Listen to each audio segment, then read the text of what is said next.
देखिए, आज हम काइंड्स ऑफ प्रोनाउन के पार्ट थर्ड को देखते हैं।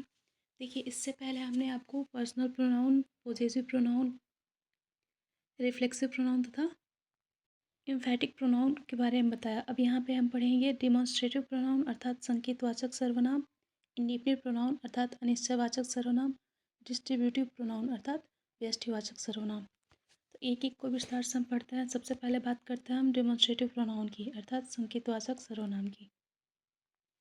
तो देखिए, डिमॉन्स्ट्रेटिव प्रोनाउन या संकेतवाचक सर्वनाम किसे कहता है?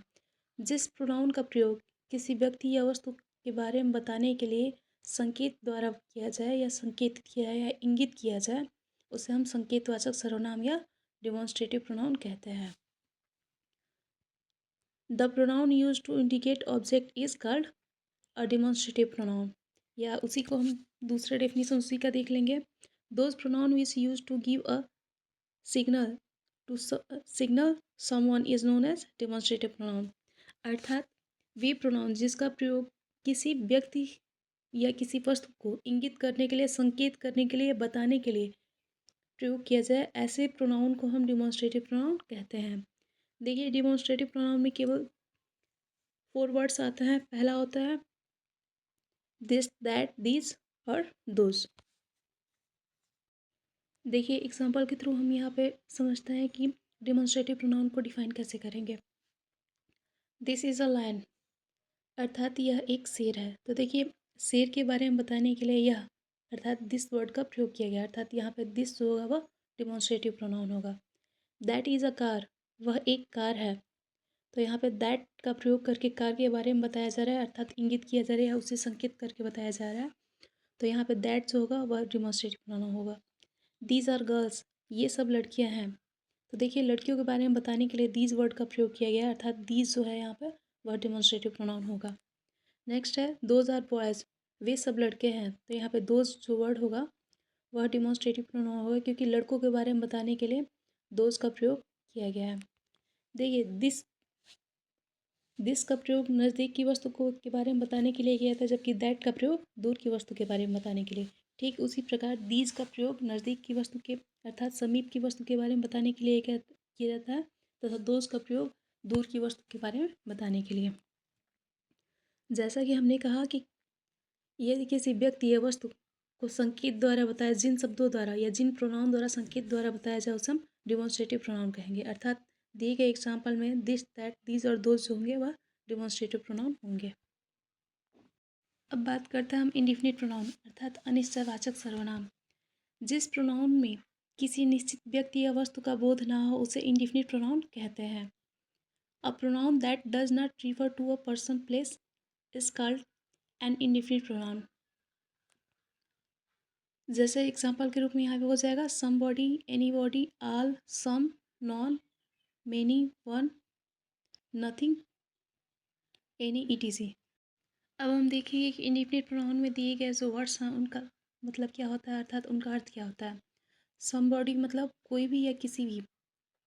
एनीबॉडी का मतलब भी किसी ने भी या कोई भी। ऑल मीन्स सभी, सम मीन्स कुछ, नॉन मीन्स कोई नहीं, मेनी मतलब बहुत सारे, वन मीन्स कोई एक, नथिंग मतलब कोई नहीं, एनी मीन्स कोई। अर्थात यहाँ पे देखिए, जितने भी वर्ड्स दिए गए हैं उसके द्वारा जो भी एग्जाम्पल बनेंगे उसका स्पष्ट रूप से अर्थ तात्पर्य पता नहीं चला कि किस व्यक्ति ने वह कार्य किया है या किस वस्तु के बारे में बताया जा रहा है। एग्जाम्पल के थ्रू समझते हैं इन्हें हम। नथिंग इज़ परफेक्ट, कुछ भी पूर्ण नहीं है। अर्थात यहाँ पे स्पष्ट नहीं है कि कुछ मतलब क्या। ऑल आर क्लेवर, सभी चालाक है। इसमें किसी एक व्यक्ति के बारे में हम नहीं बता सकते एग्जैक्ट चालाक है कौन।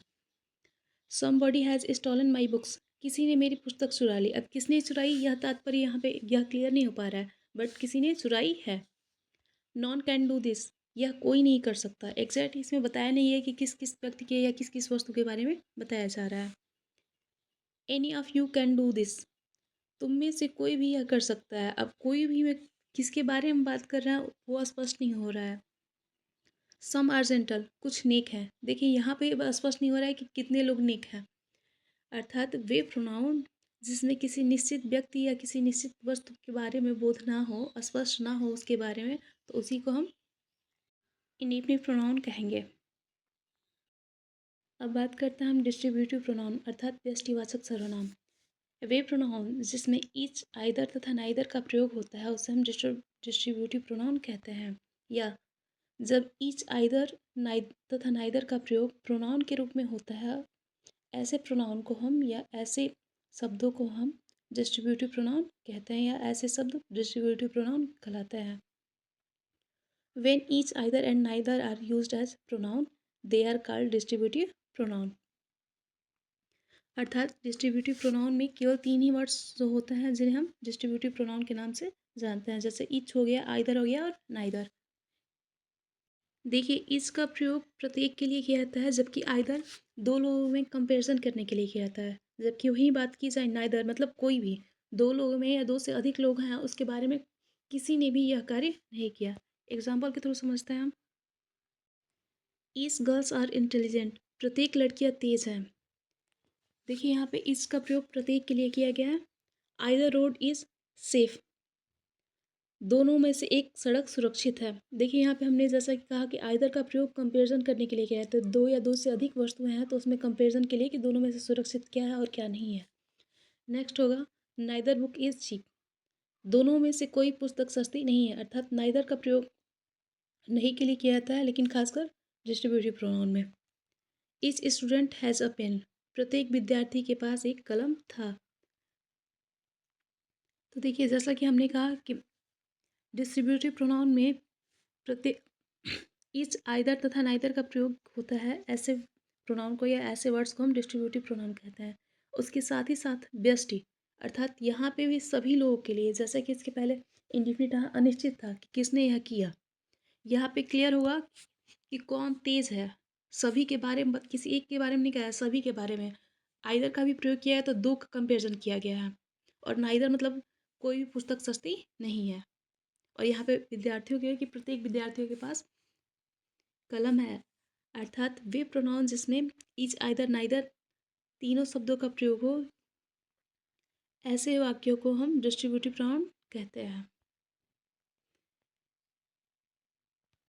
देखिए आज हम लोग डिमॉन्स्ट्रेटिव प्रोनाउन, इंडिफिनिट प्रोनाउन और डिस्ट्रीब्यूटिव प्रोनाउन के बारे में पढ़ें।